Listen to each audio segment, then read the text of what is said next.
I would like to define some terms. What's the difference between monitoring versus spying or snooping? I was trying to think of real world examples that we could all relate to. As our children are growing up, they require us to watch them and watch what they're doing.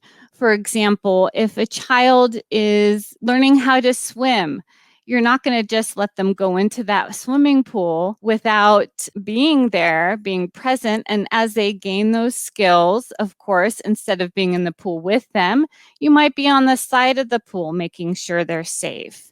And so they've earned the privilege of being able to swim on their own because they've developed that skill. And then as they get older, you might be even watching from the window or maybe not needing to watch them as much. The same thing goes with technology independence. There has to be some sort of monitoring. We don't want to just let them go because it is such an adult world.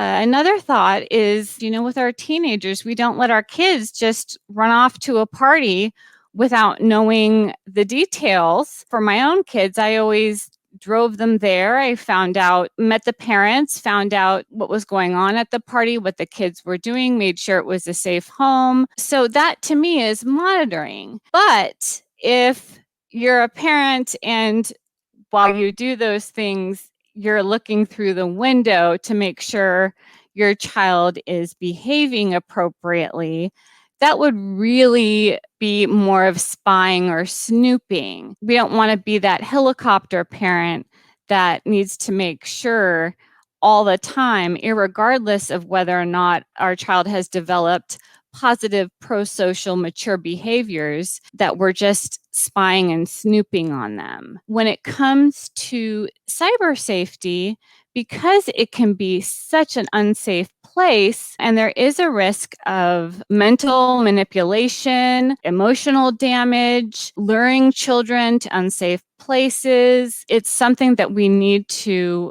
definitely keep an eye on. But there is a balance between monitoring, making sure that all the safety nets are in place, and spying. There's a balance here. So if a child at the age of 7 has a cell phone, you may be inclined to do more in-depth monitoring, taking a look at what they're discussing on their phone more often than you would with a 16-year-old who has already earned the privilege of having some technology privacy because they've already shown you that they have learned to behave in a pro-social, positive way without oversharing and using the internet for appropriate, mature, positive means. I just wanted to start with kind of defining those terms. And what we're talking about here is not spying on our children. We're talking about monitoring them for safety, just like you would to make sure they don't drown in a pool. Next, I just want to touch on what's going on with our kids'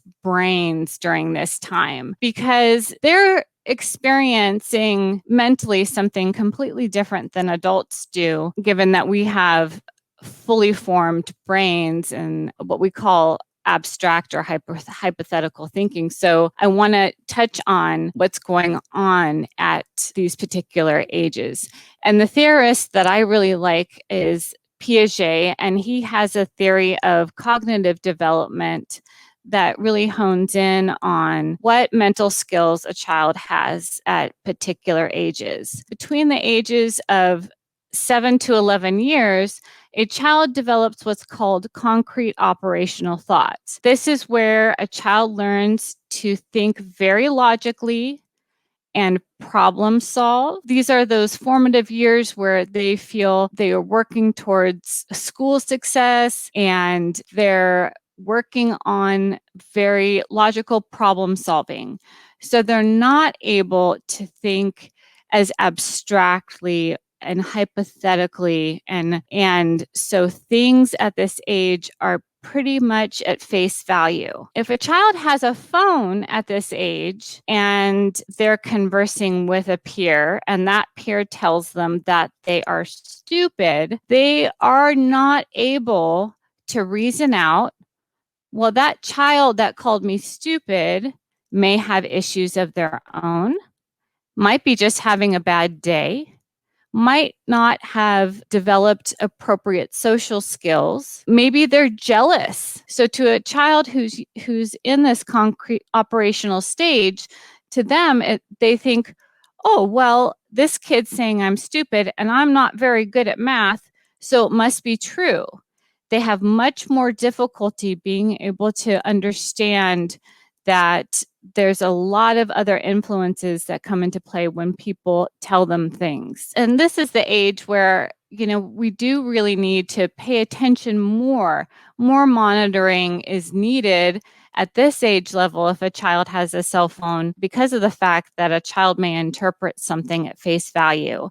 So a lot of conversation will need to happen about why somebody may have said what they've said. The next stage is formal operational thought that happens between 12 to 25 years. Our brains are not fully developed until we're 25 years old, research has shown. This is just the beginning of our maturational stage of our ability to use our frontal lobe and think abstractly, think hypothetically, and reason and problem solve out things in a grander scope. While this is happening, it's a long process. It doesn't happen overnight. It's not like a light goes on and all of a sudden your child can think very, very philosophically. It takes a long time for this skill to develop.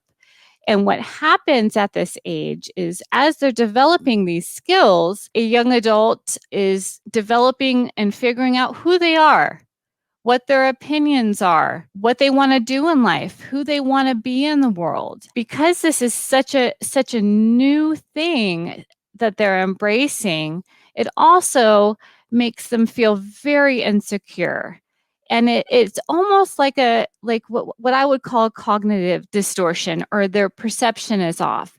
They feel like the world is a stage, and we call it egocentrism. They feel like everybody is looking at them and watching them and judging them. So this can definitely set up a child for problems emotionally if somebody is cruel to them online and they're going through this stage of development and they feel like everybody's seeing them.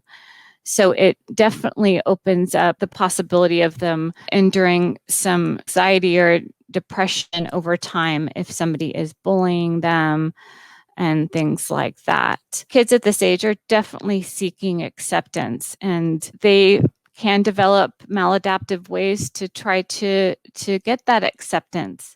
So monitoring at this age is important. But again, as we're monitoring and our kids are showing us that they're developing appropriate social language with technology, we're going to give them more grace. We're going to let them earn more independence.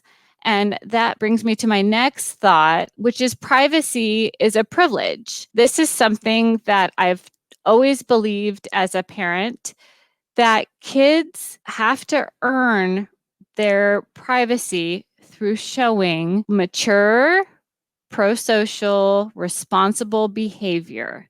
So if your child is constantly posting things that are inappropriate online, then their ability to have independence is going to be less than of a child who is making positive statements to peers and behaving in a mature fashion, developing healthy language online. It's all dependent on your child as an individual and how they behave. But it's something that is earned. It's not always that we're monitoring their behavior because we don't trust them. It's the rest of the world that we don't trust and that we're protecting them from.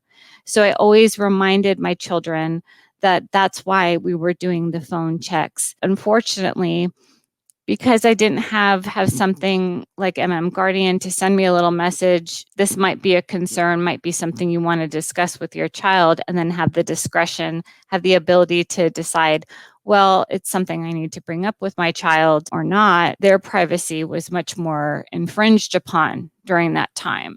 So Guardian is actually a way of being able to give them more privacy online, I feel. The next thought is when it comes to families, we're all on the same team. You don't want technology and the internet to become a battlefield where it's you against your child and there's arguments.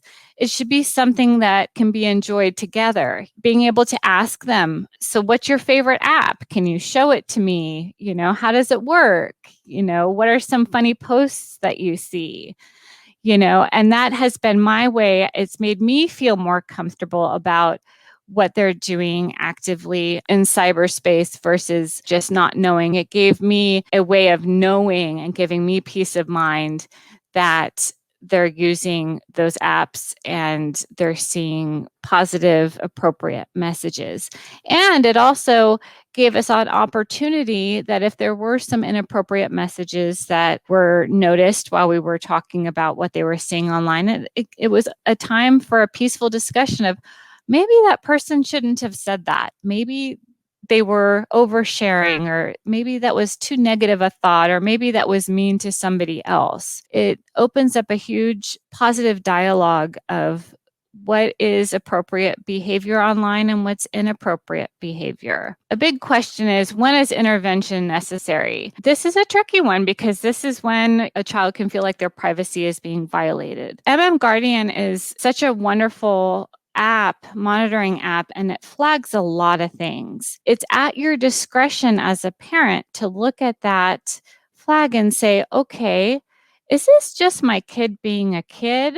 They might have said a swear word, but it was in a positive way and it's not harmful. I'm going to let that one go. If there's something that Guardian flags that has to do with, inappropriate behavior, bullying, meanness or cruelness, obviously any sort of cyber safety issues, talking to strangers, people they don't know, anything of that nature, then you might want to have a discussion with your child, at that point saying, this came up on the parent monitoring app and I just want to discuss it with you. I've always tried even though like sometimes I'm really disappointed with my kids, I really try to maintain a calm demeanor because they're learning things for the first time through trial and error, and they're going to make mistakes. I try to maintain a calm disposition because I feel like my message gets heard as a parent much better.